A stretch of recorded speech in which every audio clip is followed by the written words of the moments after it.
أهلا وسهلا بكم مشاهدينا الأعزاء في كل مكان، وأسعد الله أوقاتكم بكل خير. نرحب بكم ونقدم لكم النشرة الجوية المتوقعة 24 ساعة القادمة بمشيئة الله تعالى. ينبه المركز الوطني للأرصاد الجوية الأخوة المواطنين في المناطق المتوقعة هطول الأمطار عليها من جريان السيول في الشعاب والوديان، ومن التواجد في ممراتها أو عبورها أثناء وبعد هطول الأمطار، وكذلك من مخاطر العواصف الرعدية.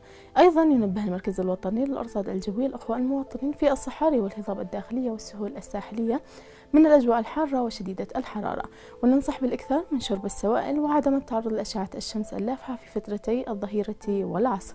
الأجواء صحوة إلى غائمة جزئيا مغبرة نسبيا وحارة نسبيا، مع هطول أمطار رعدية متفاوتة الشدة مصحوبة بحبات البرد على سلسلة المرتفعات الجبلية لمحافظة تعز وإب وذمر والضالع، وعلى حجة المحبويت وريمة كذلك، وأمطار متفرقة مصحوبة بالرعد أحيانا على كل من لحج وأبين وعلى حضرموت والمهرة للبلاد.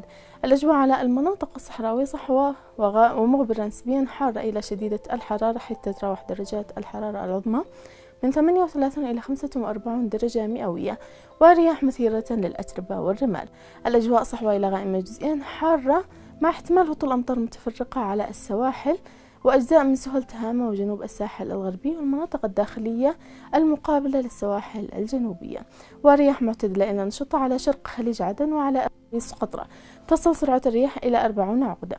وأن نحذر الأخوة الصيادين ومرتادي البحر من اضطراب البحر وارتفاع الموج.